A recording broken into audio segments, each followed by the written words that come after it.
Yes. Good morning, this is CREAZEE. I am Massimo Curatella, I'm your host, and I think better when I'm thinking together. And today I have the special honor of having one of my best co-thinking partner, that is our friend Quinten Lockefeer. So Quinten, how are you? I'm doing fine. It's fun that you decided to turn like all the ramblings you have with your thinking partners into actual content. I think it's a great step. You are part of this. You are one of the main motivation why I'm doing this, because as we are about to share with the world, we've been doing this for our own for more than 2 years. I mean, is it 3 years or 2 years? I think it's 2 years. I just opened in Rome, like the tag Massimo Curatella, and I see here our first interaction in January of 2021, when I wrote down Massimo Curatella, semicolon, wise words. And Of course, because there's an ancient meaning, that's exactly the best of the wisdom. It means in Latin. Not sure. And I failed to write down like what your wise words were. But one of my first... Well, that's quite the point why I'm doing this, because I am recording this, and my crazy idea is to go through it times and times again to try to extract the wise words. I mean, that's why I'm doing it. It took me only 2 years and a half. Yes. So, Quinten, before we start to do our thing, since it's the first time we're doing that in public, I should explain a little bit more why I'm doing this and what I intend to do. So the idea is that I'm doing this for myself in the first person, because otherwise I'm pretty sure it's gonna stop. It will stop very soon. I won't do that again. So I'm not looking for an audience yet. I'm not doing that to convey a special meaning to somebody. I don't have anything to sell yet. And I am aware that it might become personal and might be sometimes not very engaging. I mean, this is not a show for TV. It's our place. It's my place where I have the pleasure of having you, so it becomes our place. The main motivation is very easy. I would like to improve my way of thinking about everything and anything, life and the rest, and everything that is inside life. And I just discovered that I do that better when I am thinking aloud. That's why I keep on walking and recording my notes. But then I feel alone, I feel lonely. So the best way for me to think better is to think together with people. And you are one of the best co-thinker that I have in my list. And we've been practicing in the real sense of the word, of the deliberate practice. We're doing that every single week. Can you imagine that? We've been doing that for more than 100 times. Think about it. It's about 52 weeks in a year. More than 2 years and a half is more than 100 times. So before going into the flow, as we prepared this meeting, we said that we don't want to prepare it. That's exactly the spirit of our meetings. We don't prepare anything, and we had no problem whatsoever to fill in any time we have available. We just start and we get down various rabbit holes and yes, come out in an hour or an hour and a half. This is what I like. No problem with that, but it might be different now that you've hit the record button, right? That's the point. I want to see if it is different, but I want to think that I don't care. The most value out of that, I'm going to share this with you, is the fact that I can rewatch it, re-listen to it, and I can think about it even more slowly and deeper. And I want to connect things. This is what I'm missing. I mean, I have a lot of ideas. I think about things and problems and things to design with a lot of people. But then it seems like it's a flow. It goes away. And so I'm always wondering, what remains? What does remain of something which is interesting, unique, innovative, creative? What does it mean to be creative? Can I reuse things that were useful at the time? Can I recreate that context? This is the point why I'm doing this, and it might be completely crazy, because out of 1 hour of recording, I work something like 10 to 20 hours just to extract this value. So it might be not sustainable. And this is something I also want to discuss with you. Before going into the flow, would you like to spend 30 words about yourself? 30 words. Dirty words if you want. This is so much easier if you're like doctor or teacher, right? But okay, well, Quinten Lockefeer, and how would I describe myself best? I think innovation coach, innovation teacher. I do a mixture of stuff. I help entrepreneurs with becoming more innovative, thinking about new products, new services, etc. And on the side also at Initial Business School, I'm a coach and teacher for innovation and AI programs. Thanks. It's slightly over 30 words probably, but... This is fantastic. It's we've been discussing this a lot, and I like the fact that you were able to give your line in a very natural and rich way by using, in the end, you used actual roles. You were saying, you were a little bit ironic by saying, it's easier if you're a doctor. But you said specific things, an innovation coach, a teacher, a trainer, which is something that is, I think, strongly related with the things that we do together, which is talking about how to come up with idea, how to ideate, or creativity in general. Creativity, what does it mean? Yeah. I mean, how can we apply to life or to work? So how do you see, why did we meet for 100 times? What was the value you see there for instance, your professional roles? I think it's if you wanted to take a look at like creativity from like a networking kind of side, I think we have a connection in which the ideas I have in principle like resonate with you in one way or the other, but you're a different person than me. So it resonates and it makes stuff come alive and it makes ideas pop up in your head that you're willing to share, which then bounce back to me. And it's like for most of the time we have a conversation, it feels like a creative / intellectual kind of game of tennis or chess. And I enjoy that highly. That's like the first thing that pops to mind.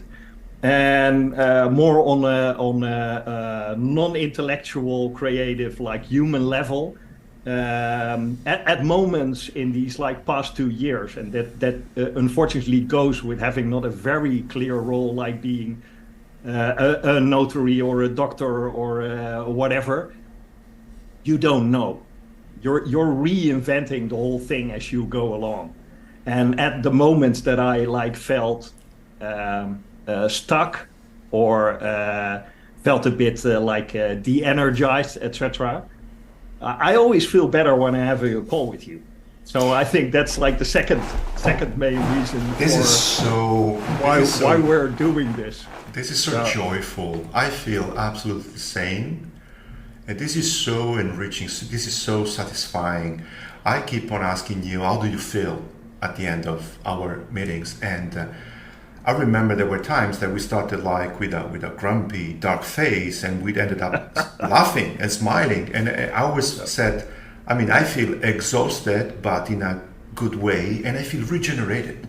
And very frequently you said the same thing. You said, no, I can now face my day, which is going to be quite hard, but I had a blast. And it has been always like that. Now, how could it be possible? We were just two strangers, and I want to tell the story of how we met, and how did we create this connection from a distance? We never met, and we just kept on doing it.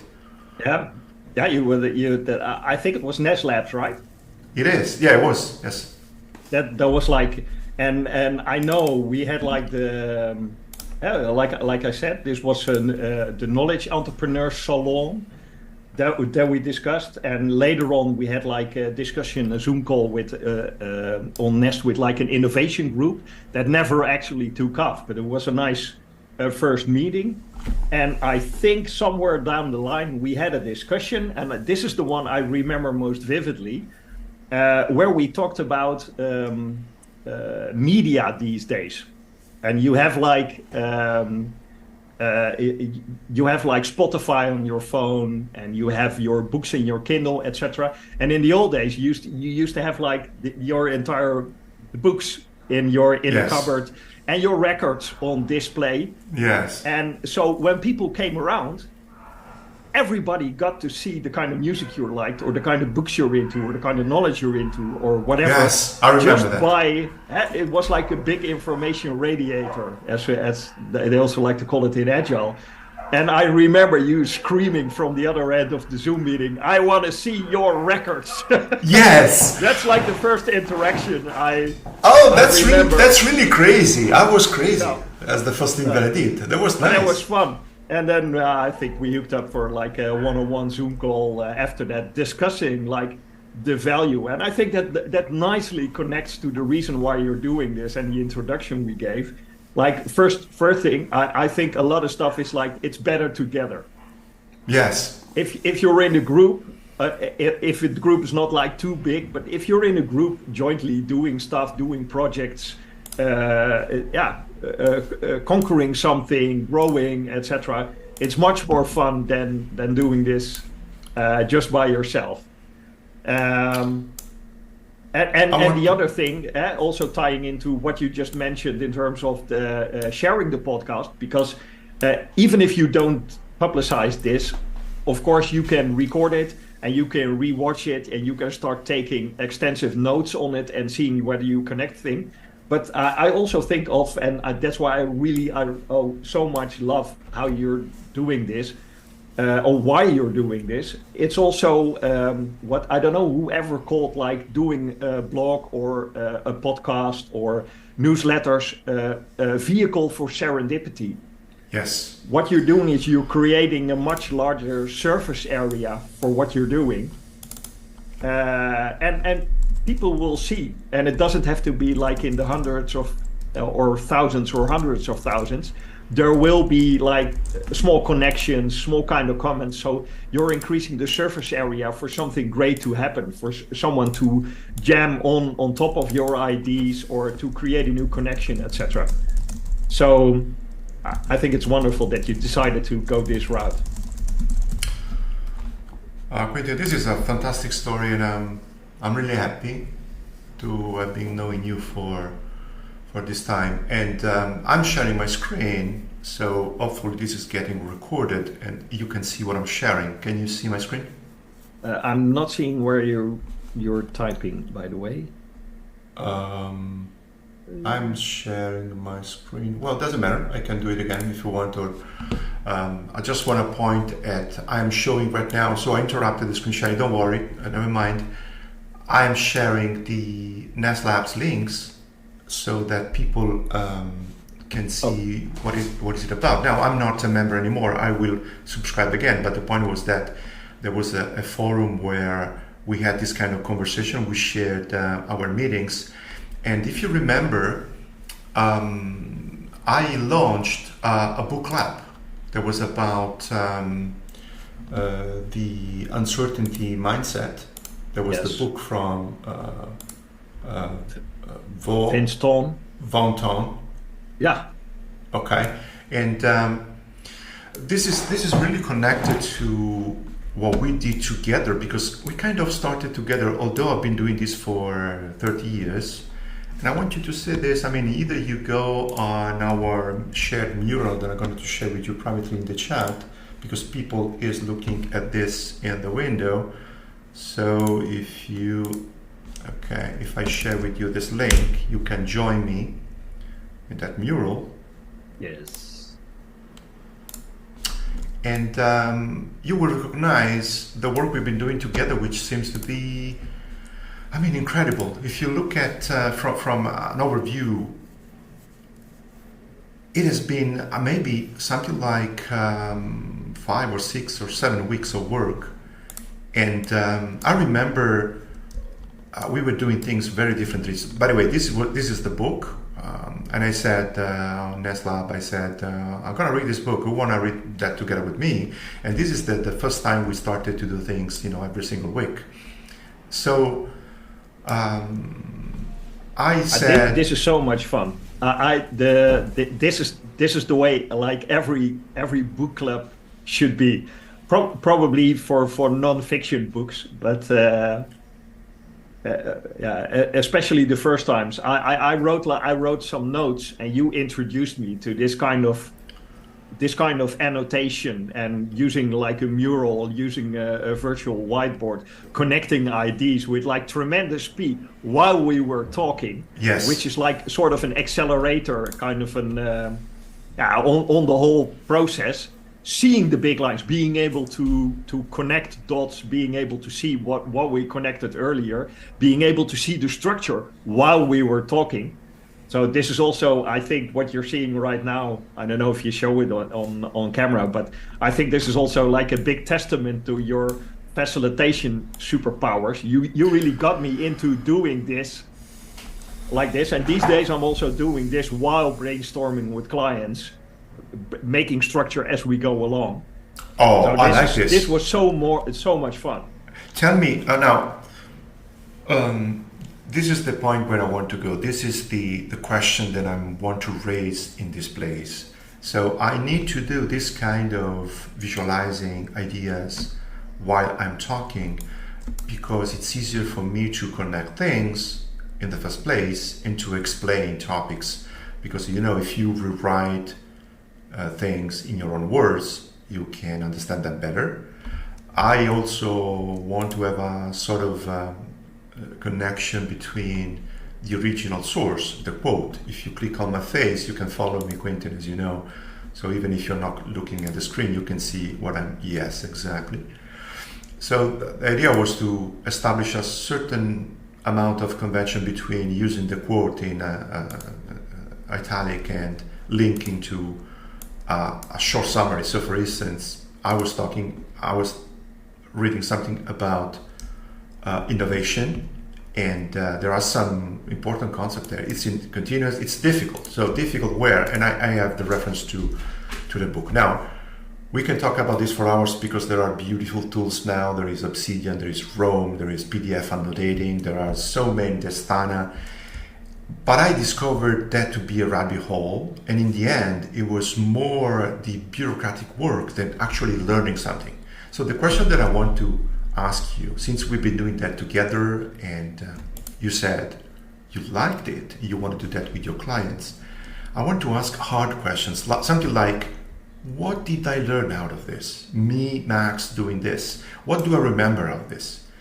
And the question that I will do is the same for you. So what value did you get from this process of thinking visually, and how is it working in your own case, in your experience?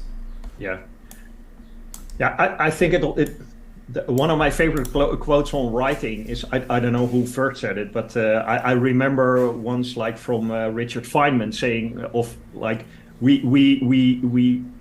how we write is how we think. Like we think by writing. It's writing down is like having at least one sort of conversational partners. When you try to like write down your words, your thoughts in a sentence, something coherent, it immediately you read what you write. So you process it again. So there's some sort of feedback. So it helps you in formulating your thoughts better. You write down, you think, oh, this is not clear, this is not. So there's like iteration going on there, and you get better at formulating. So you also get better at thinking. So I don't know if like the greats from the past, if they had tools beyond like just normal, regular handwriting, whether they would have used something like this with like little post-its and connecting dots, etc. I don't know how much like Da Vinci's books would have looked like stuff like this with little notes, little annotations and connections between stuff. But I think writing down is sort of a very specific conversational partner you have. So for me, yeah. No, I want to For do an me, experiment. this is like the big value here. It's if you have to write it down, if you have to structure it, and this is also what I really love about like using like an outliner, which I've been using for ages already, since like Workflowy was like one of the first Yes. outliners I used. I loved how you are forced to decide, is this like a same level bullet? Is this an indented bullet? So you're forced to structure what you write down immediately. So you already take a step. So by using this kind of a method, by using the different colored post-its, by connecting them, etc., you're forced to really think about what's a storyline here, what are the main items here, what's connected here. So you are forced to structure it. And of course, all of our thinking is based on structures, right? You need to have some sort of a big Christmas tree that stands up on its own, and then you get to connect stuff to it, and you need to keep like the structure intact in order for it to hold new stuff that you attach to it. And if there's no structure in it, if it's just random stuff in there, you won't memorize it. A couple of days back, I had a discussion with my kids on remembering stuff, because for school they had to remember like almost like random facts, or it was geography, and I explained to them the whole concept of like a memory castle, or making like a story of the stuff you. So we wrote down like 9 random words. Going beyond 7 is often, of course, challenging for our brain. And I said, how many of these words can you reproduce? And they immediately like, and of course, kids are much too good at memorizing things. If you play a game like memory with them, you're blown away all of the time. But out of the 9 words, they could remember like 6, 7 of them. And I said, well, you can probably remember all 9 of them. And then we started creating a story out of those 9 words. And then like 2 days later, when we were in the car, they were saying, oh no, hey, I can still remember all of the words in there. Of course, let's making tell the a story. Structure, it's fun, and it's also what we've been doing in stuff like this, by structuring it and also testing it against the structures you already have and the kind of Christmas trees that you already built up in your head. It's much easier to have it be an addition to the stuff you already had. It's like it's better used for shaping and growing the kind of mental models you already have in your head. Let me tell you something. This is absolutely fantastic as a bridge to what is going on in my mind with this CREAZEE thing. I feel like you can see my screen now, right? Yes.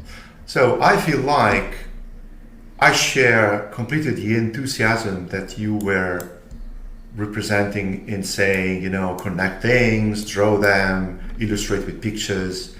But if I have to be honest, and I have to look at those notes, to me right now, after 2 years, it's just a mess. I remember the fun doing it. I don't have the essence of it. So I think something is missing out of the process, and this is me. This is why I'm here. Let me tell you what I would like to do with CREAZEE podcast. So when you talked about the Richard Feynman quote, I remember we talked about that specific thing several times during our meetings. But if I look at our visual notes, I want to share with you, if you allow me, I hope I'm not making anything which is too confidential, so let's make it not really readable. But this is this is, February this year, and we've been doing that real time. I want to ask you a question that I will collect in the recording, even if I forget it. The first is, how do you feel about me and you talking, recording a podcast? So there's also the third person participating, which is the audience. And I am moving things around, I am double-clicking to create notes, I'm writing, it seems like I am looking at the other screen, so it seems like I'm distracted. Is this appropriate? Is this fine? Is this useful? So would you do that real time or not? And you mentioned specifically having live conversation while you're already doing this on the side. Yeah, And I think I have a discussion with this with Alphonse. You've read our stuff Yes. because we wrote like a weekly newsletter with some of our musings. We had a discussion on that because we both are users of like Rome research. So while we're having a conversation, every now and then we just like switch off, write something down, and get back like in a couple of seconds. So and we had a discussion on this because it's in the business world or in corporate life, when people have their laptops open during a meeting, most of the time they're doing different work, right? Yes. Most of the time they're reading their emails or etc. So we discussed, we noticed how much this was different while doing this, while we're having conversations. Were you doing that together? Yes. Friends? Okay. Yeah. So and I think it all has to do with like trust. If I trust that you are not like taking you're not doing email or answering WhatsApp, but if you like switch your attention a little bit to notes or recording something, even if it's for you, right? Because most of the conversations we're also having like our separate notes on the side. I kind of infinitely trust that what you're doing is like productive for the result of our conversation, because you can get back to me with something, or along during the conversation you show me like a kind of a structure that you've came up with, a way to connect ideas, which is infinitely valuable for the conversation later on. But you must be able to create a sort of a little pause in our conversation to write down or to and not be annoyed by that. And my experience is that the end result of the conversation is much better. Oh, I like that, because I was having this conversation with other friends that I will share with you, and they said, this is completely distracting, you typing while you're talking to me. I don't know if I want to do that. But the context was different. So I think I'm able to still make connection between the many topics that I left open. We started with Feynman, and my notebooks are my thinking process that you mentioned. And I wanted to tell you several things. While you were talking, different things happened. The first is I forgot some notification on, so I recorded the sound of a notification firing off.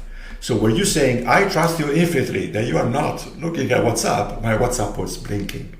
So this is a note to me: when you are preparing for this type of events, as I usually do, you need to be focused. So remove distractions, which is something we discussed, and it's part of you being focused and getting the best out of your learning process. So I want to remember this.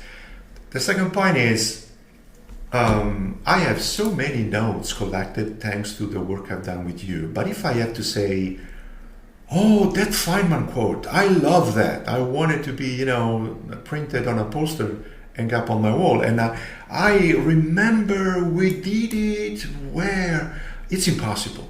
So this is one of the limitations of the visual map. It is something that we experience together. You were saying, I remember what you were saying 5 minutes ago, you can structure your thinking, you can make connections. This is true, but what about now retrieving? What if I want to find again the thing that I was thinking? Yeah. Here, this is impossible. But if you look at my notes here, this is Obsidian, it took me 1 second to find Richard Feynman, and 1 second to find this specific link to the actual quote. Yes. And now, this seems to be like, I'm a little bit of critique to what you said, because I want to say, actually, Quinten, the real words were, which is kind of, blunt and maybe stupid, but there was something important that he said. He said, replying to somebody talking about his notes, Feynman said, this is not notes about my thinking or notes about my work. This is my work. So I wanted to make this parallel.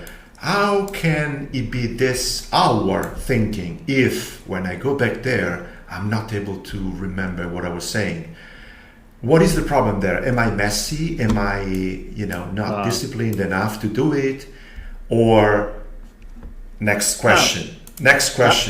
What if I think I want to answer this, because this is there are like the two ways that you have, like if you write stuff down and you tag it, and my experience in making notes is I've tried everything, like doing voice recordings. I've tried like writing down stuff in these cute little notebooks that you can take anywhere, and then converting them into something written that's searchable, etc. Never works for me. I need to do it on the spot. So the only way I'm able to take useful notes is writing on a computer and tagging at the same time. So I'm already leaving my breadcrumb trail for later on. It's the only way that works for me if I want to process it later on. But there are some drawbacks to it, because it's not as visual for most purposes. So I really like the mural, the virtual whiteboard kind of thing, or a real whiteboard in that sense, and having like a bunch of post-its if you're brainstorming with a group. I love that as well. But there is a problem to be solved here, because all the information that's in there, the lines representing something, the colors representing something, the quotes representing something, the interpretation of that, and I think that's also the reason why it's tough to get back into something like this. It's the same reason why, like, if you have coders, if you have developers, you don't want to interrupt them. They need to be able to do like deep work. So they need to be able to work like 4 hours on end, because and there's a brilliant book about this called Coders. I think it's Clive Thompson, and he says, well, you need to load like the wetware. You need to have this entire structure in your head. And while we were doing these couple of weeks when we did book club, we immediately knew where to find what, because we mostly had like this whole thing loaded up several times. So we were able to find stuff and connect stuff, but it just like disappears over time. And then it is very hard to come up with the right things, to create like little windows to the information and the insights we had earlier. I think on the other hand, I think the most important stuff will stick. I'm amazed by how during a conversation or while discussing a problem, the right kind of associations start firing. It's the machine learning model that's inside of us is. You know how much I love this. I'm interrupting you because you are going in a flow, and I have already lost 90% of what you said that I wanted to write down. No, so that's why I'm happy I'm recording that.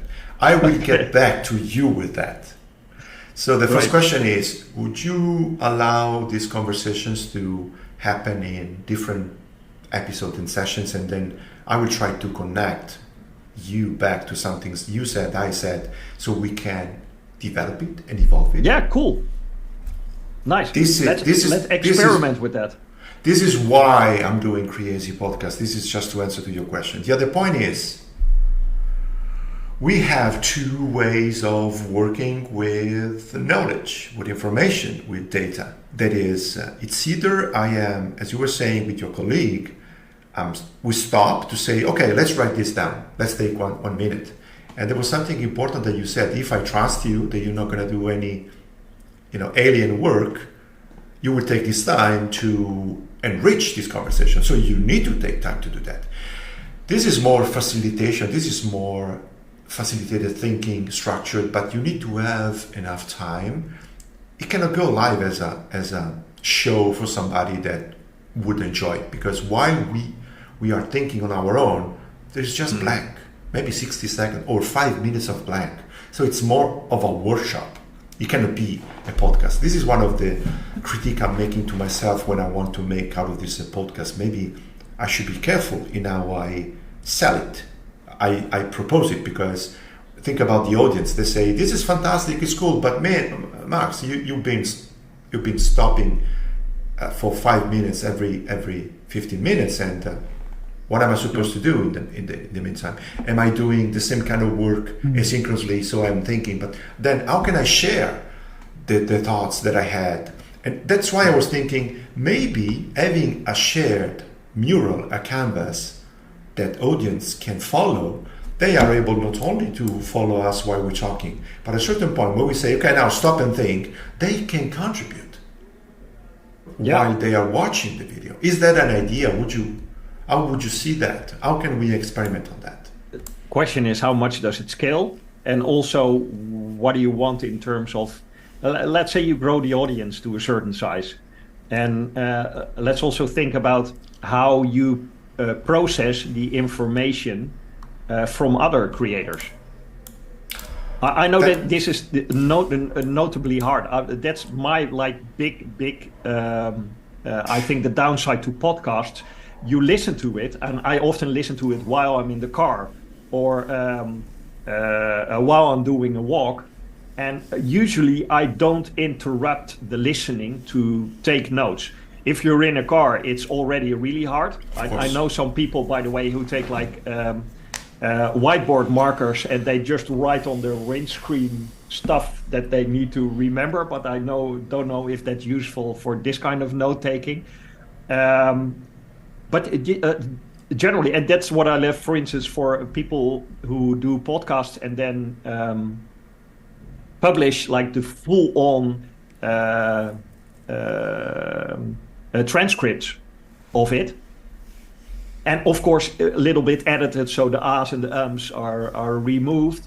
But what I like about that and what I do for the podcast that I think are really, really valuable, I just load up the transcript in sort of a highlighter environment, like the Readwise reader is a great example, by the way. Yes. And you just highlight the stuff. You scroll down. Okay, this was the part that was interesting, and I highlight the stuff that I think is useful, and maybe add some notes, and it automatically loads into Rome. The only problem with that is the tags that I want to add, leaving the breadcrumb trail in there. This is I used to use Pocket for this, but yes. Readwise, I so much love it in terms of how they created this. This is so good. Okay, but it's a great backlog for ideas. But so coming back to the original question you were asking, how do people process a podcast like this?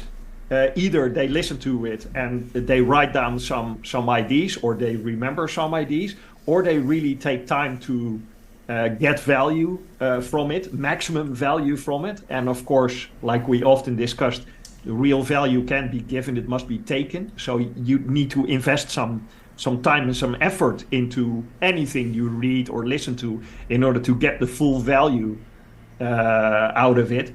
How do you think people will process what you're presenting, the questions you're asking, the stuff we're discussing? Okay, all did, because too many questions.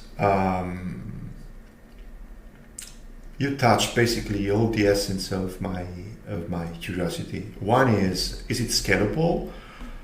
Doing the interactive, real-time, visual note-taking? I don't think it is. Because I have an example of this book that I did it myself, and I don't know where to start. I should read it again from scratch. Maybe this is the use of it. If I translate this to somebody else, so think about somebody watching the first, I think you watched the first podcast with Marco Genovesi, and this is what I extracted out of that. And I have some insights, some surprises. Marco talked about being surprised during your creative process, and when I do these little connections, I feel alive. This is something that belongs to our meetings. We said many times, what should I do in my life? You should do something that makes you more alive. This makes me alive. So this is already enough. I'm already satisfied. The problem is that this is my own personal interpretation. Yes. So it's very difficult to share it. I mean, what does it mean for me to share it with an audience? Is this the same thing that they will get out of the podcast? I don't think so. Maybe they can say, "Oh, I think the same thing when the host said that thing." But maybe I think also this that I wanna link to you, and maybe I wanna say, "Hey Max, have you thought about?" Okay, and we can have an asynchronous conversation. This is my dream, but is it feasible? I'm not done yet. The nightmare that I have is that to me this is exciting, and I like to spend my time like this instead of going, browsing the social media.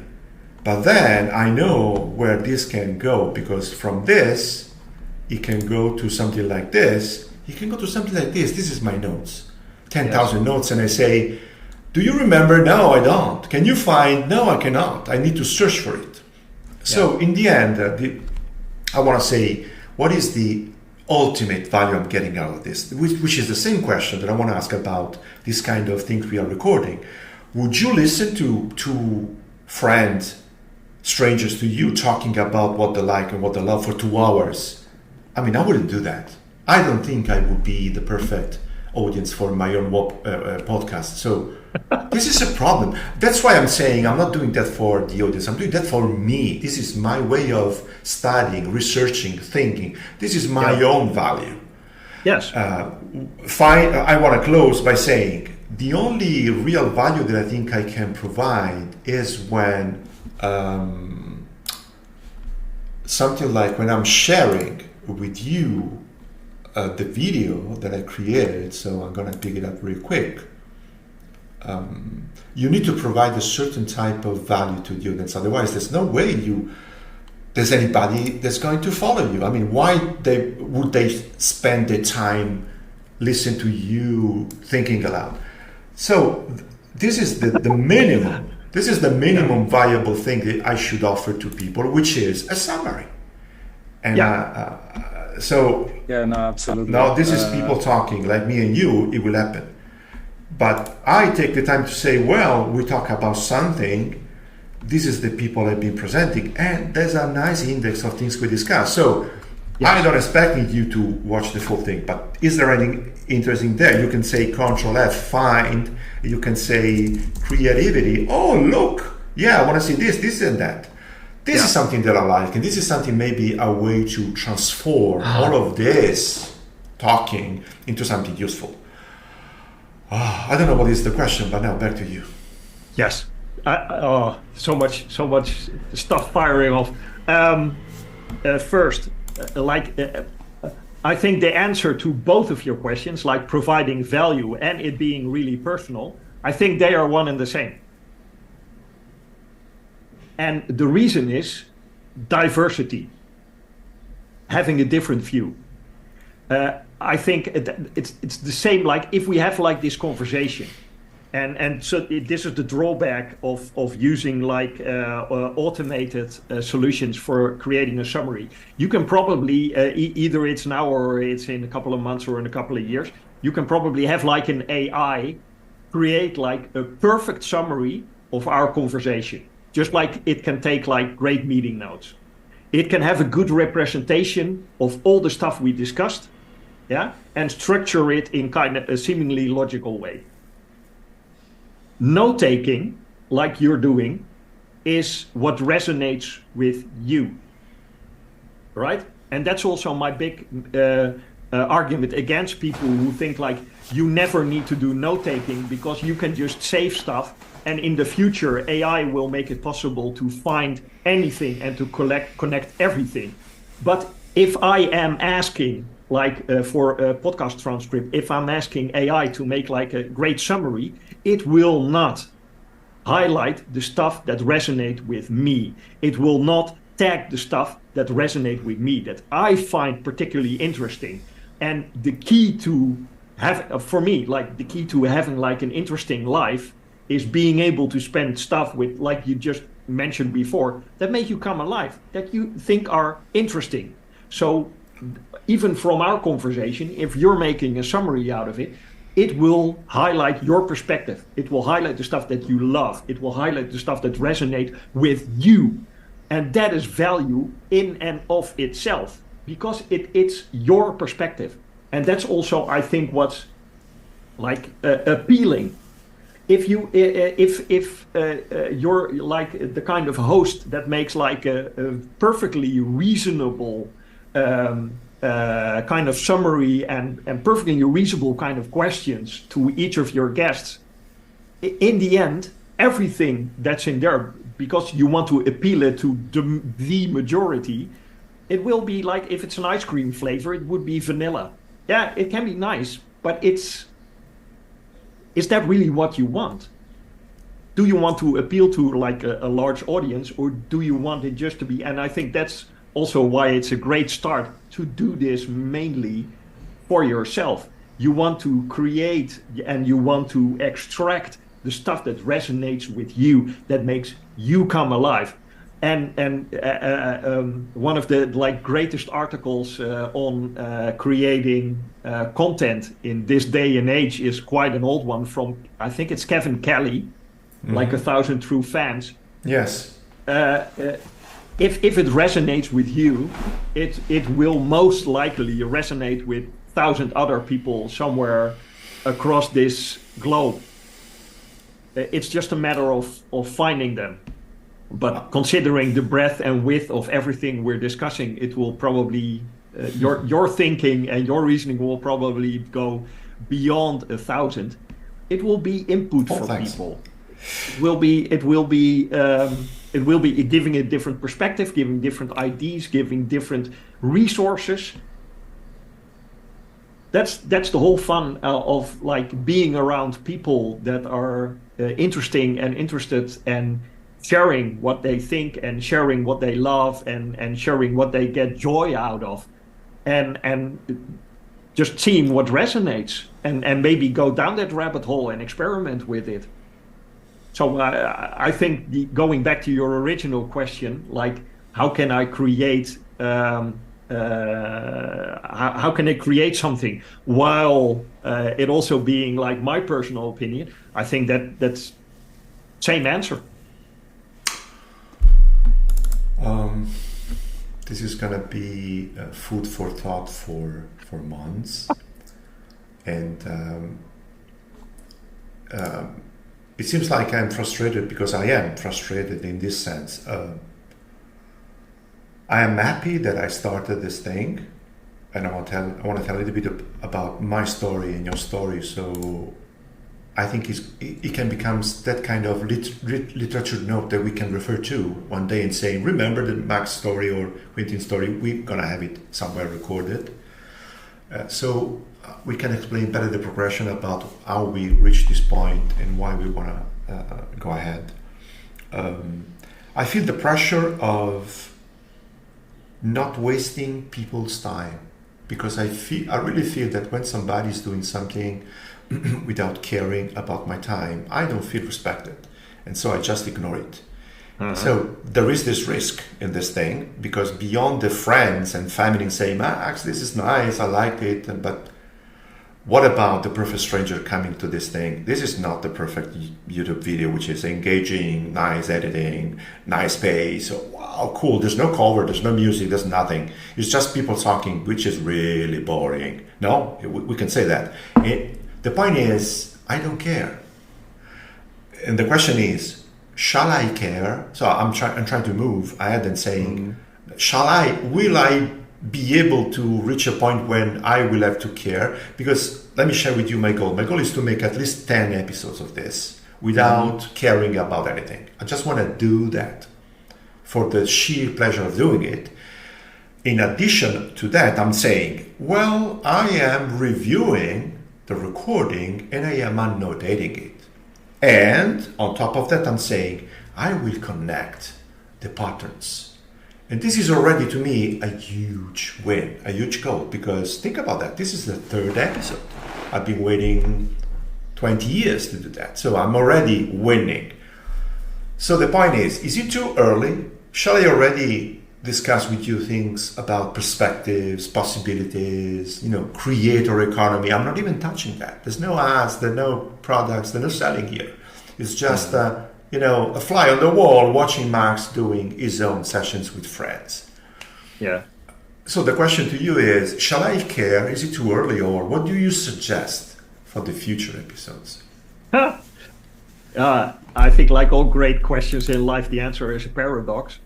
And listening too much and thinking too much about what an audience would like is probably not the way to go. But creating stuff that's like ultimately like non-digestible for people beyond you and me is probably also not the answer. So I think what you're already doing is like, one, you're creating a video with like decent audio and video quality, right? Which helps. If there's a lot of ramblings in there, you might even like edit some parts of it out. I won't, and I told you that, and we can discuss that. But I won't do that. You can consider it maybe for future stuff. Okay. And the other one is you make it by creating timestamps and creating. Yes. You create like a very low friction kind of entrance for people to look like, is this interesting for me? And I think the low friction part is interesting. I don't know. I mean, and to be considered. And I think you do this. I think like having something like this big mural, if you see it from a wide angle zoom, it is probably it's not inviting you to. But if you look at it while you're listening, for instance, to a podcast or a conversation, it might be interesting. Let me share you this dream of mine. I want to share this dream of mine together with you. I am in an environment which is three-dimensional. It's spatial. I am in a space, and I am interacting with clouds of information. Okay, and when I go near one cloud, I can query that cloud by saying, hey, I am Max, this is who I am, these are my interests. One is creative computation, generative design, and how to learn better. And I want to blow this connection towards this cloud, and the cloud reorganizes itself, and it says, hey, good morning, Max, nice to meet you. Now, I have 3 stories to tell you. One is about how we printed a house instead of using bricks and mortar by using the nice algorithms that I saw in your story that you've been studying 20 years ago. There was the fractal noise. Oh, I saw you met Ken Perlin. That's nice because that is the algorithm we're using to create a nice pseudo-random organization of bricks to create aesthetics, but also structural engineering, which is sound, so the house won't fall down. Now, I recommend to you to watch this segment, this segment, this segment, and then you go to this link. I would say, well, thank you, Cloud. I want to enjoy this. I want to put this in my queue of things I want to see, and I want to really enjoy this. Now, this is what I dream about. Now, think about CREAZEE or my notes. I don't want to share this with people and say, look, these are my notes. Who cares? I want them to say, Max, what do you have interesting for me? Because this is who I am, so you need to introduce yourself. You need to create connections with the things that I know and I can offer to you. You will enrich me, but at the same time, let's say, oh, this is what I can provide to you. Do not go there and there. Look at this area and follow the links from there, and I'm going to compile this in a nice list for you. So forget about this. This is your list. Now, this is already happening somehow, but think about the work required to make this working for anybody. It's connected to Dynalist, Workflowy, tagging, Roam, AI, ChatGPT. Everything is connected, but this is my dream. This is what I want to do. And I want to be immersed in these things. I don't want to listen to myself talking for 2 hours. I get bored on my own voice. Think about the audience. I don't want them to think this about me. So what do you see there? How do you feel about this?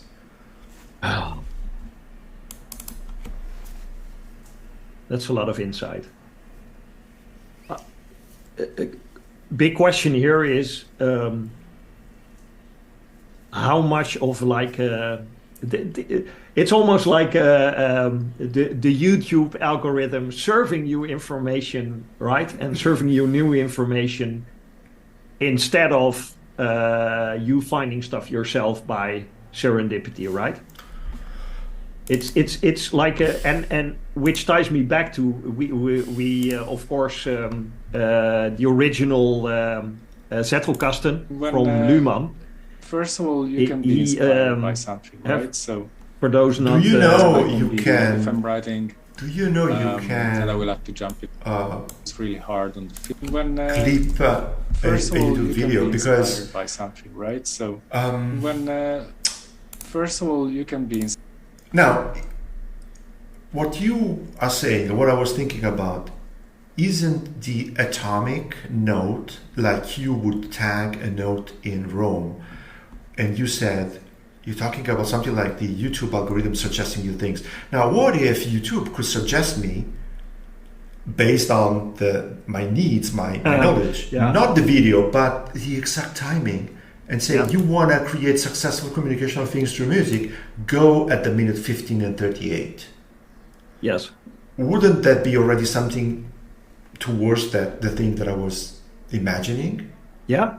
Yeah, and I think there are already people like working hard on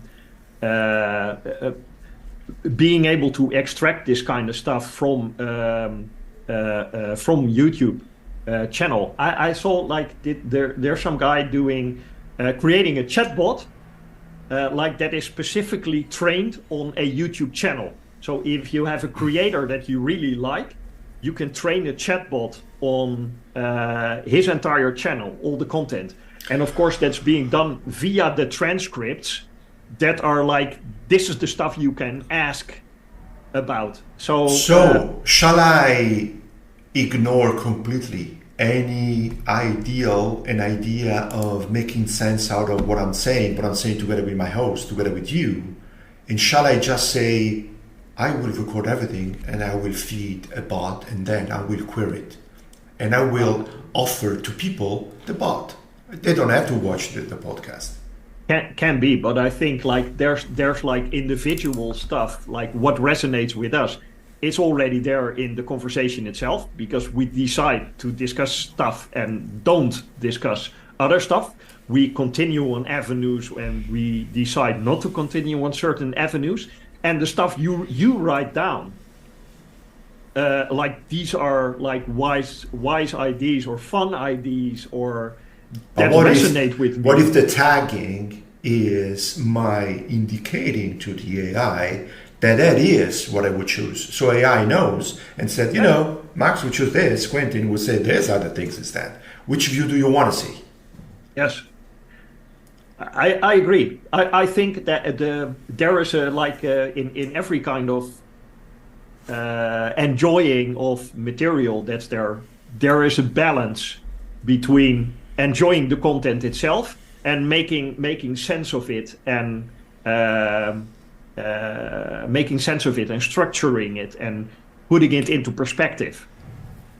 All right, which is almost like a sort of like the expansive kind of behavior, like just taking in stuff and watching new stuff and exploring new stuff and experiencing new stuff, and the integrative kind of movement. Like, but don't you see there, Quinten, the risk of creating just entertainment?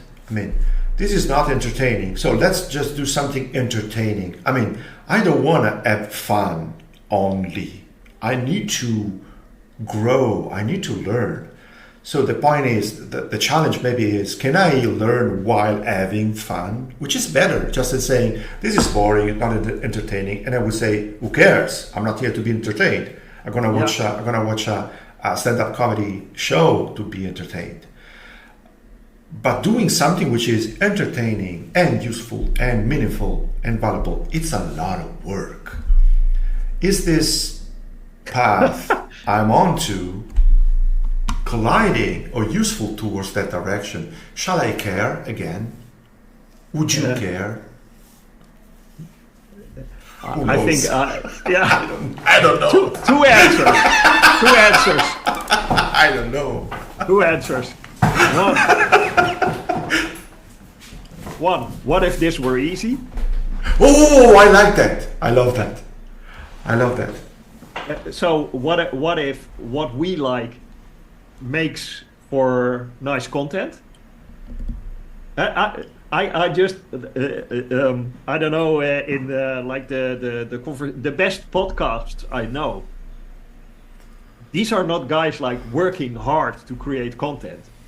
These are people who are having genuine fun having a conversation. Yes. Right? You can, if you, for instance, like Tim Ferriss, which I think some of the podcasts I don't like particularly, but there are so many gems amongst what he's recorded, I think. But there's also like him and one of his buddies, Kevin Rose. They just have like a talk discussing everything they just want to, and this is like completely free flowing, just having, it's called the random show. They discuss whatever they like, the stuff they bought, the wine they're drinking, the tea they like, the comic books they're into, the crazy rabbit holes they went into. That makes for content. I think, and of course, in making it accessible and promoting it the right way, you're increasing the surface area for people to find it. And of course, you probably, if all that you make has like two fans, like one of them being your best friend and the other being your mother, it can be fun, but there's not a lot of like surface area in there. So there's a balance in there, but in its core, the product that you're making, I think, must be representative of what you really like doing. And from my experience with you, having conversations on subjects and firing on each other's thought is a wonderful thing to do. So why would it not be interesting for a few other people? I want to thank you for a couple of things. The first is that your fantastic line, "What if it was easy?" It's one of my mantra, and that's exactly one of the reasons why I started the podcast, the first podcast. So the first thing I started here with Marco, it's absolutely, I was walking down the road, and I'm sitting on a bench, and I said, what if it was easy? I just start now. I take my phone and I do it. So this is thanks to you. The other thing that you make me think is that, of course, watching conversation between people who are interesting and they having interesting conversation, it's entertaining and it can be enriching. But then you cannot be also thinking about everything that is in the background, that is you taking notes or understanding whether or not. You need to be a show host. It becomes a show. It's not a workshop. It's a different thing. And now this nuance, I think it's a little bit clear now that you described that. Meaning, if you want to go the direction of having somebody following you, you cannot stop to take notes. This is something that happens after. Maybe you can propose a summary, an essence, or a reflection, or a continuity, or connections. This is going to happen after the show. You cannot do it during the show. Yeah, agree. I think for a lot of people, like the digestible insights, the fact that you condense them from this conversation provides value.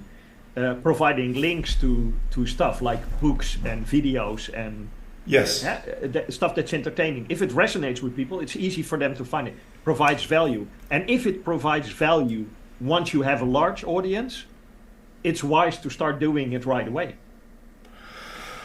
I'm happy. I'm getting a lot of value out of this. I don't have a specific time to stop, so we can go ahead until you can resist. You would tell me time out or I'm gonna die, please stop. Do you have other 5 or 10 minutes? Yes, sure. I haven't reached like the point yet where when you're having like intense conversation, you kind of poison your own brain, right? At some point, usually when we're having like really nice conversations, once you reach like the 1.5 hour and 3/4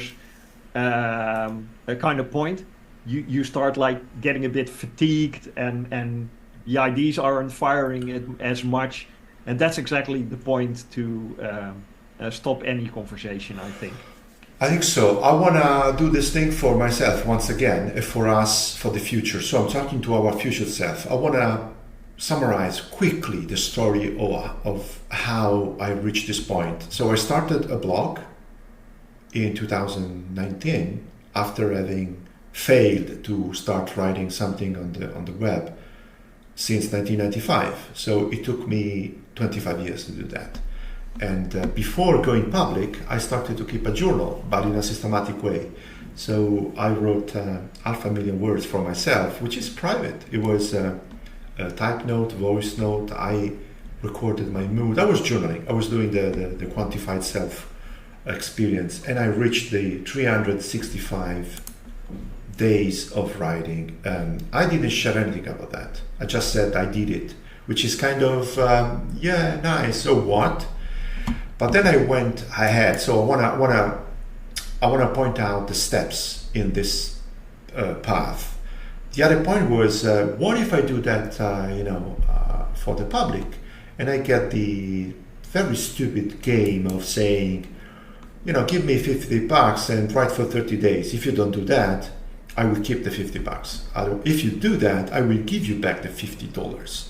And so I liked the game, and I said, what if I tell the story that I've learned in my personal journey in those 30 days by writing actual articles?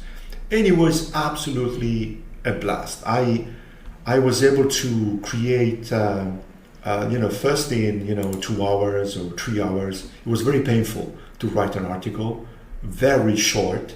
And then the more I did it, the more it became easy to write. And I went into the flow. I became more fluent. I improved my English, which is obviously is not native. And I started to get a little bit of interest. And so then I went ahead and I said, now, why shall I stop? What if I do that for 100 days? And then I started to draw little illustration for every article, because I need to write. I need to write and I need to draw. So I said, can I summarize visually the content of that article? I think this was really fun. It was beautiful. This was the pandemic period, so it was a little bit of a hard time. And then I said, what if I do that for 1 year? And so I actually reached the 2021. I was able to publish 365 articles on the blog. Now, I really don't care about the content, it doesn't matter, but I did it. Every single square there is one of my articles. I was really excited.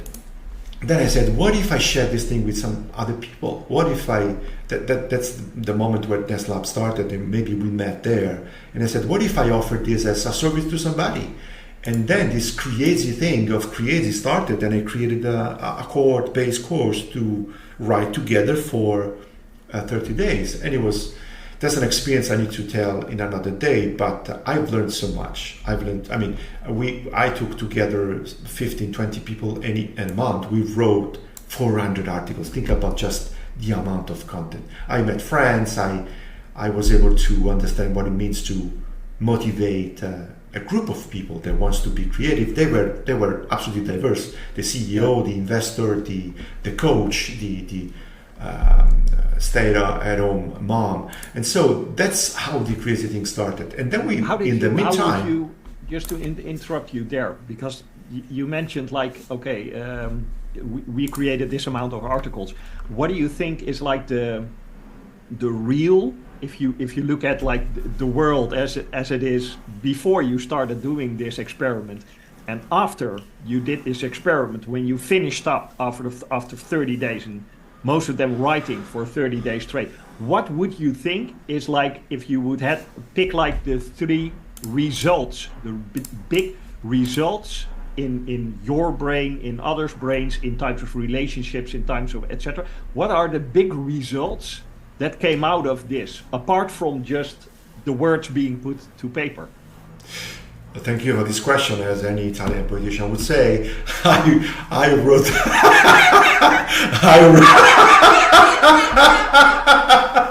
I wrote that exactly in this article, and I didn't remember exactly what to say, but I'm so happy that I wrote it down. But now I agree with myself, with my past self.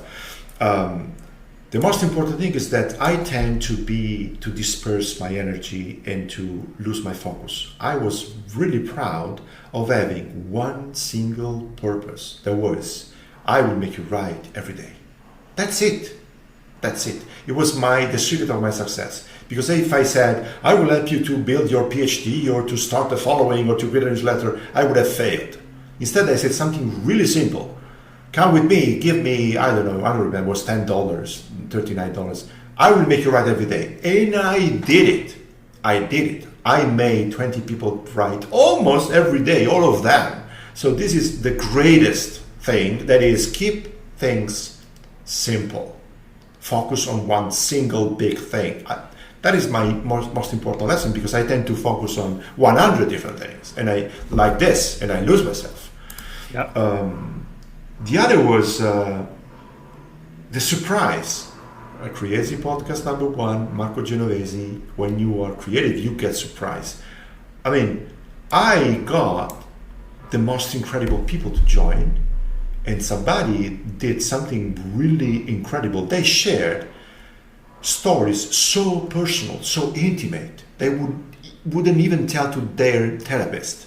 They shared those stories, really, sometimes really hard life stories, with our groups, and I felt like, I mean, I'm honored, humbled, and also scared. I mean, why are you telling me those things? So I understood that if you have the right group of people with the right safe environment, you have the right motivation to do things, people can do incredible things.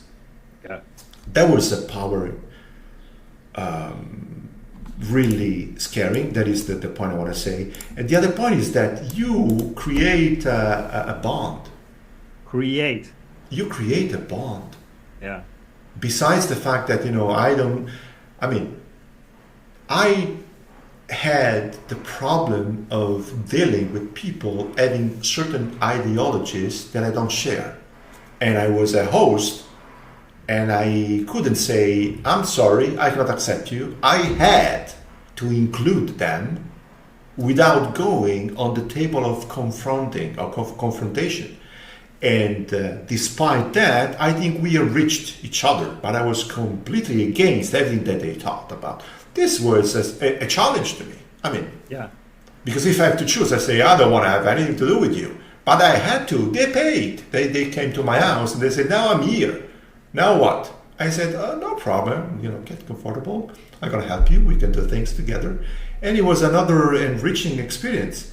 I have more than 3 things, but those are the 3 more important ones.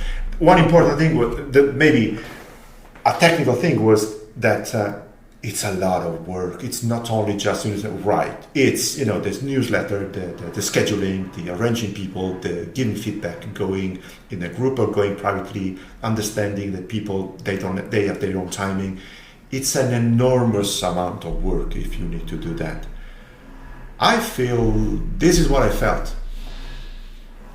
It's so cool. The main association I have is with creativity in itself, and I think the misinterpretation that people often have of creativity being like creating something out of nothing, like turning a 0 into a 1, creating something out of thin air, while in reality creativity is about combining stuff, like creating a connection between stuff. Yes. Creating like a 1 plus 1, turning it into something new. And what we call like real creativity, like the really out there, not obvious kind of creativity, is combining the ones and ones that are not obvious to combine because you have diverging interests, because you have diversity in the group, etc.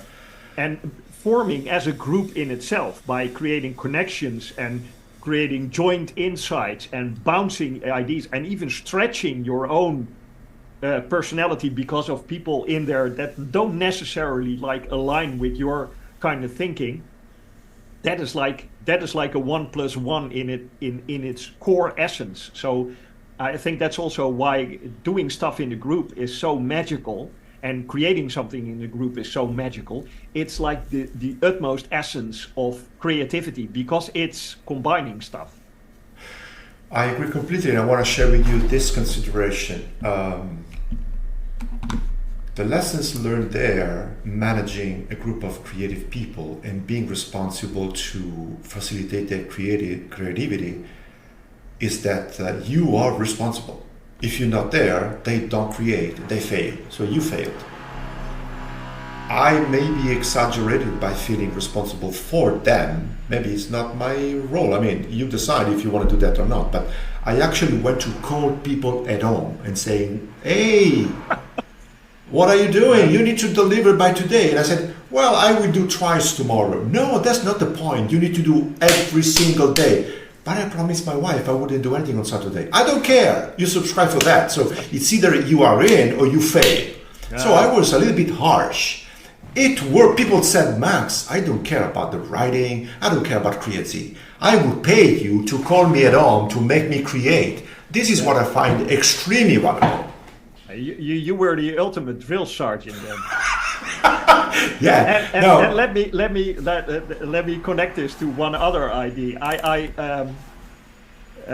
Just the other day I was reminded of a quote. I think it's about someone who was on the original Macintosh team, who said about Steve Jobs, and because he was like the drill sergeant of drill sergeants, of course, in a lot of aspects.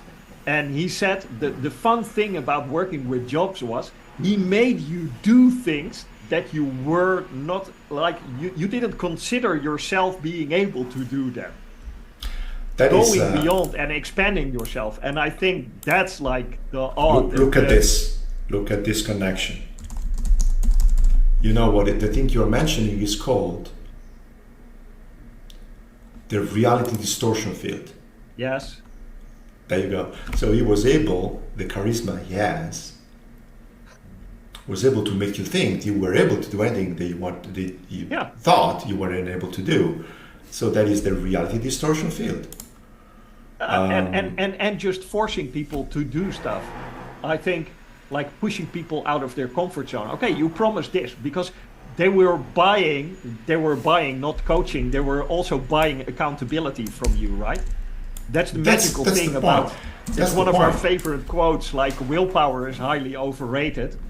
When you want to run, the best way to make this happen is just asking your neighbor who's also running to show up like once or twice a week with their running shoes on your doorstep, ringing the bell, and you know you have to be there wearing your running shoes, right? So Quinten, you're buying accountability. What I discovered is that people say that I am a natural at that. So that was the highest value I was able to provide to people, and I felt like kind of let down because I was thinking about different things, and then I was wondering, just to make the end of the story, because I want to go to yours. My question was, and so what? What did I create? What shall I do with this experience? Can I transform this into a product? The other question was that you've been asking me several times, do I want to repeat this experience? I said, well, maybe no. I don't want to spend my time, ringing at home to people. I don't think this is what I want to do day in, day out. It might be a success. It might be, allowing me to earn a lot of money. But is that what I want to do? I don't think so. I'm doing that for myself. And it happens that I was sharing that with 30 people and it worked for everybody. So this is the kind of doubts that I end up with. And are you proud of this product? Immensely, enormously. Yes. Yeah, I think if I look at, I've like, it's also become, because I come from it like a teaching family, but I have so much respect for the people at my kids' school who are teachers. There's repetition in there, right? beginning of the year, you start out with a fresh class of like 5 years old, 6 years old, 7 years old, and you see them progress throughout the year, and then you start over again. But you grow as a person, and you see the results of people growing, even though on the surface it sometimes looks like you're repeating. So my question to you would be, calling people at home, you mentioned like, okay, this is, of course it's not really scalable, but if you would have like a scalable equivalent to it, don't you enjoy pushing people? I do, a lot. I mean, I don't know if it is right, if it is wrong, if it is a way to escape from my own perspective, from my own responsibility, but it seems like that when I see people having success, I feel happy. And if I am part of that, I feel happier, or the happiest. The question is that wrong? And what shall I do with that? I think I think the big question you need to ask yourself is: Does you it want to make do you it? feel alive? No. Does it make you? Does it make A you lot. feel alive? A lot, but I have the fear that it's a way to not confront my own aspiration. Who do I want to be? Why don't I do that for myself? That's why I'm doing this today. I'm here because I am taking care of myself and you. I know the best answer is probably a question, but I will not do this. I think you don't have to worry that much about pushing yourself and making yourself uncomfortable and growing, because I think even if you're a bit more easy on yourself, this will never be your weak point. I have a problem with my laziness and the fact that as soon as I have a little bit of health and wealth, I am dead. I don't do anything. I just want to do nothing. And I don't like this of myself. That's why I'm pushing myself, because I want to be different. All right. But you're doing that. Yes, that's the point. But demonstrando by the fact that we're doing this right here. No, it's fine. You're This will remain forever. This is making my joy, and I'm really proud and happy to having you here and to have this thing. Then one day we would say, "Look, remember Quinten? Look at that." The point is, I want to do that many other times. I want to keep this sustainable, and I need to find the right trade-off or compromise between me learning and growing and doing something which is useful and sustainable. Otherwise, I don't know. Maybe yes. I don't know if I can do that for a long time. This is just a concern. I don't think I want to ask you all of those impossible questions to yourself. No, because it's not fair. Not fair. Yeah, I think the challenge you have is also the challenge I often have, and I think the answer lies in like not wanting to create like a static kind of balance of like energy you put in and feeling pleasant about yourself and feeling uncomfortable about yourself, but embracing the fact that this is like a dynamic kind of balance, where you have your ups and downs in terms of energy and about feeling comfortable about yourself and feeling proud about the stuff you did, and on the other end being highly uncomfortable about yourselves. And these are the waves you need to ride when you feel uncomfortable, and if it pushes you, okay, you feel uncomfortable and you get pushed to do stuff, and then later on you feel comfortable and you see this is like the integration part of things. You see the structure, you see the value of all the stuff that you're able to do, of you have been able to do, and that makes you feel good and makes you feel comfortable, and then you move on to the next part. But this comes in waves, but accept that. And I think this is also like what's his name, who said like all the great creators around me, they have like intense bursts of energy where they create something, including habits, and then they ride this wave for as long as possible. So if you want to make this whole podcast into something that you can do indefinitely, recording this kind of stuff and having a great conversation and asking the right question is something that you can do effortlessly, right?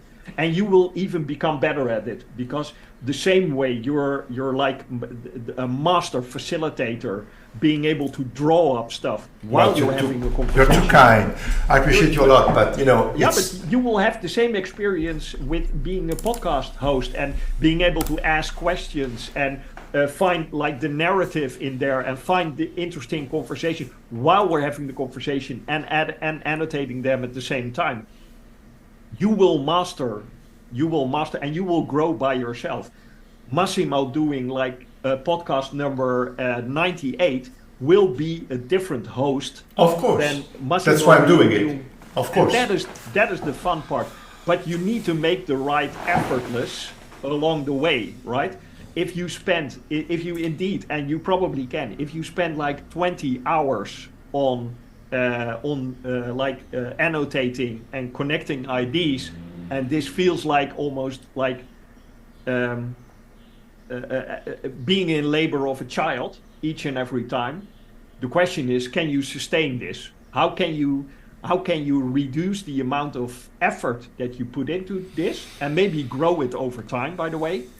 But how can you tweak that so it feels like growth and it feels like effort and it produces something you're proud of while still being sustainable? And I think the only answer to that is like experimentation. Doing it. Yes, the keywords there, this is for my future annotation part. Thank you, Quinten, is the compound effect. Doing the work to have an opinion. And doing that for yourself. That's why I'm saying that AI and other automated way to extract value can be useful, but only on top of personal work. And this is the reason why I'm exposing myself, because I know that if I do the work in first person to make sense out of this has no sense to be alive. I'm pretty sure that by connecting more and more and creating a compounding body of knowledge, I will be able to be more fluent and getting in the flow without having too much rambling, and being able to have more and more interesting conversations with interesting people as you. Quinten, do you know what this switch is for? Do you know what is for? This switch is for? No. This is to turn off max time. Okay, now it's Quinten time.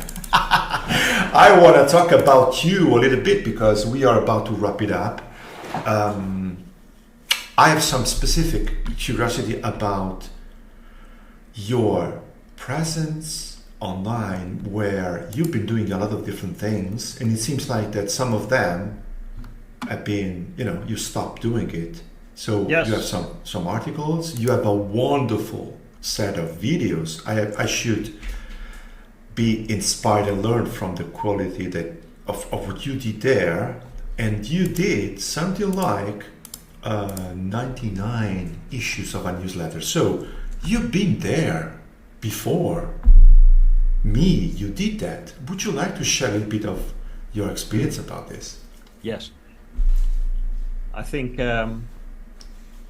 let me see. The newsletter is probably yes. the most rewarding thing for me ever. I do this with a friend of mine, with Alphonse, and we've like in September of 2020, we thought, let's just write down our musings and see how much it resonates with people. And especially like doing this for ourselves, being able to force to write down your thoughts in just 250 words is nicely challenging. This is the part I miss most. Okay, yeah. Why do you miss it? Why did you stop? We stopped because we felt like we reached a plateau somewhere in February. We thought, okay, well, edition number 100, that will be our last, and let's think about what's next. Okay. And then in the months after, what we found was mainly, one, we really missed the rhythm, the habit of each week needing to write like a 250 word articles on stuff that kept you awake or that you found interesting. And we also found that we grew so much by writing down our thoughts. We grew so much in being able to convey our thinking in a written sense.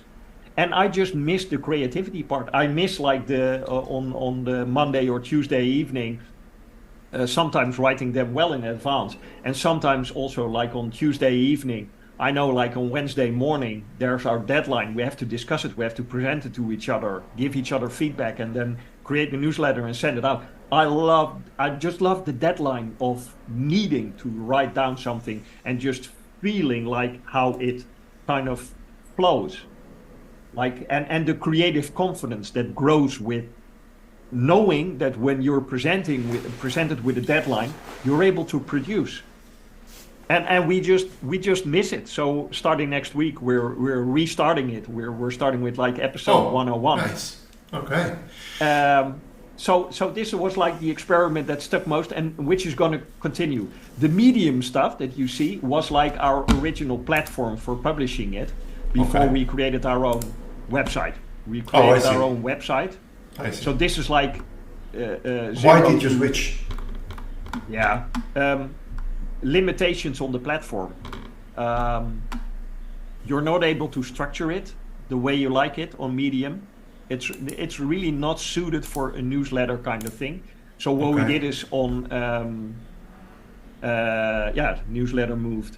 So we moved it to a different platform, and on Webflow we created our own like website and database behind it with all the articles in there, so it's searchable, so you can link to and from each other, and it's something you can control in fully. I'm a big believer in having the stuff that you create on something that's tangible, that's really you, and it can be on a platform, of course, but the format in which it's recorded there is really you and owned by you. So we moved to Webflow. I agree. So we're going to continue this experiment. If you take a look at YouTube, yes, this was a pace where this was a time where I had a little bit more time. So I went like fully down the rabbit hole on how do you create YouTube videos, how do you do Final Cut Pro, how do you do lighting, how do you do camera, how do you do montage. This is very professional. There's no comparison with what I'm doing. It was so fun adding the graphics in there, but it takes you like 6-7 hours each week to create a video, like a 5-minute video. So, and to be honest, I what it brought me is like, okay, publishing the first thing and putting it on YouTube is it's a big step. It's the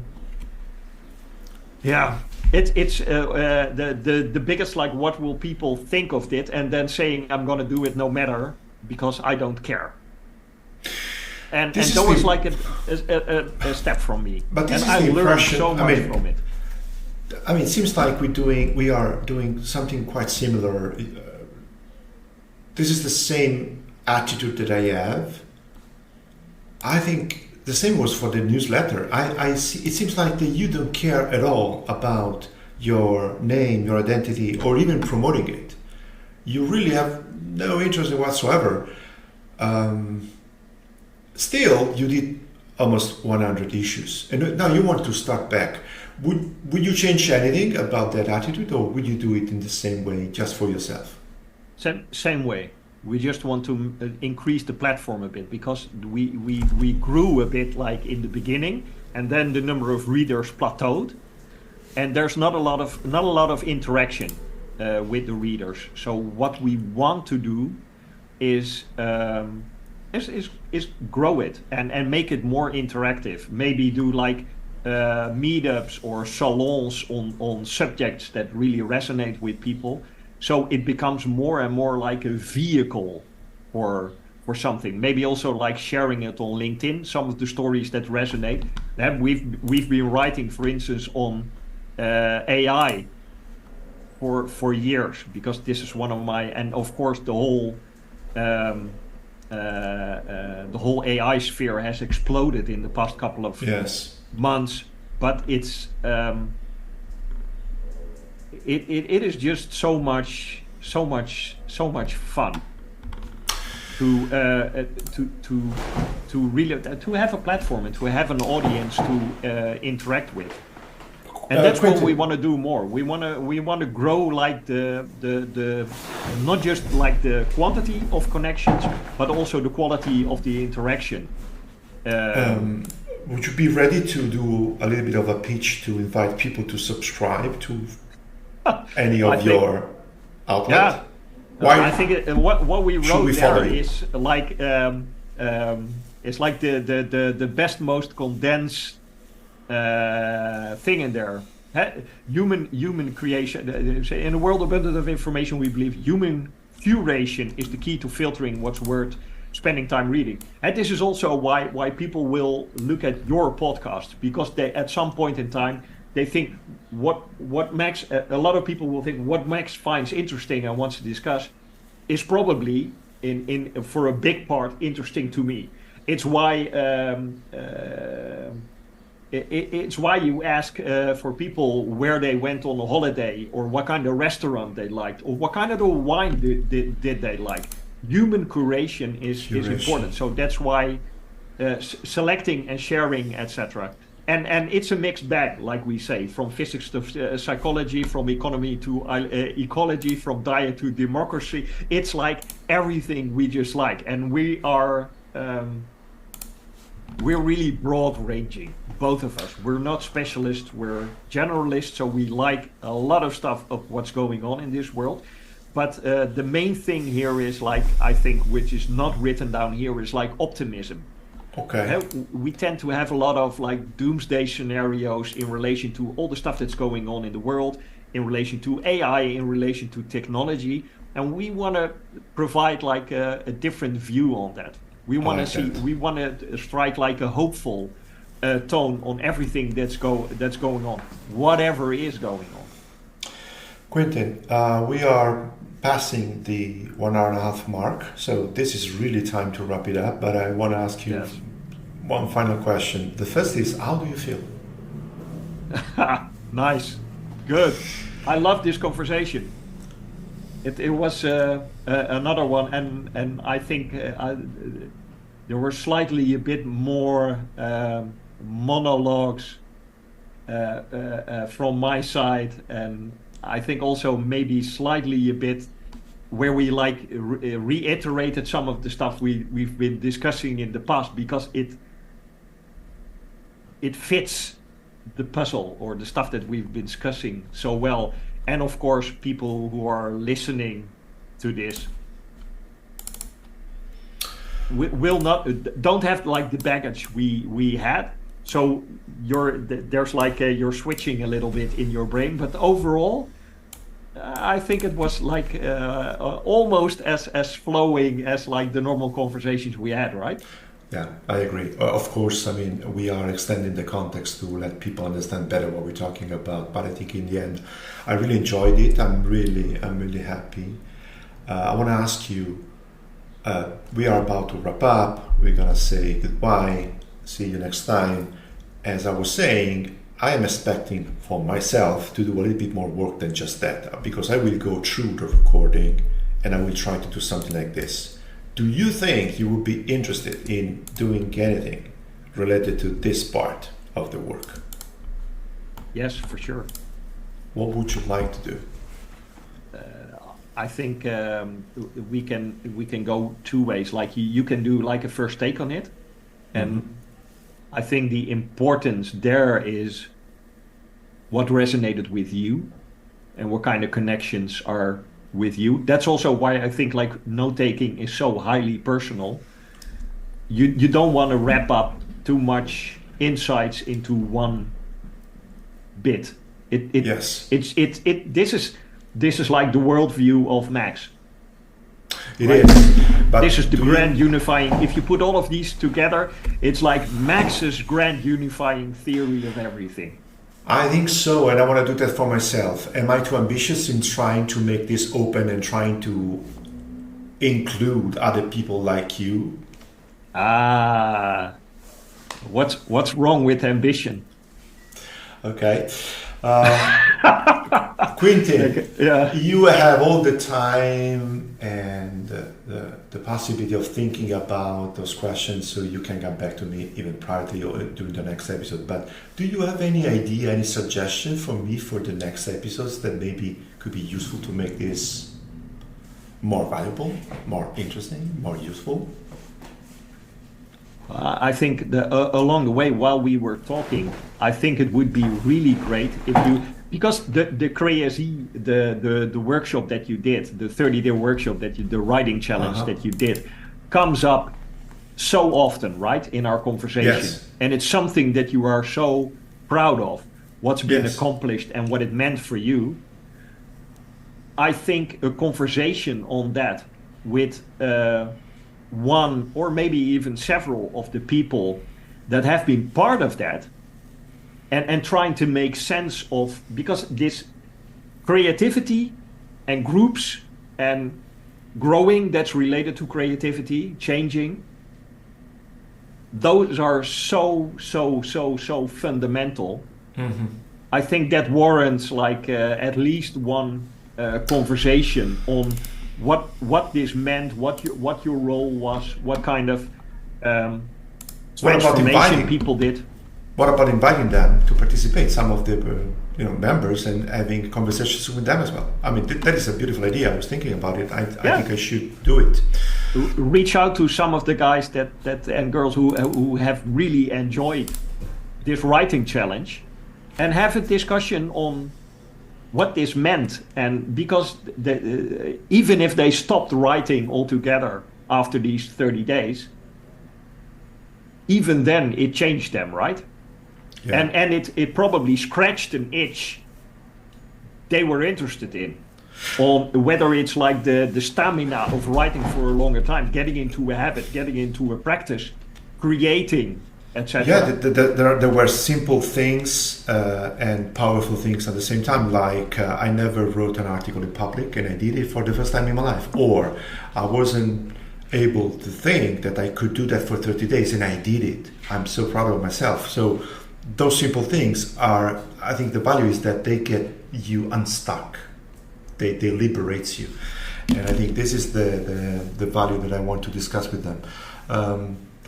Quinten, I appreciate you and I appreciate the times I've been spending with you, and I'm so honored and proud of having you as a friend and a guest and a host here. And I'm looking forward, if you will be patient in the future, to have other sessions like this. Anytime. Having said that, I want to thank you once again for spending this time with me. This is CREAZEE. I am Massimo Curatella. I am with my friend Quinten Lockefeer, and I want to invite you to join us on our next episode. So, bye everybody. Ciao, Quinten. Ciao.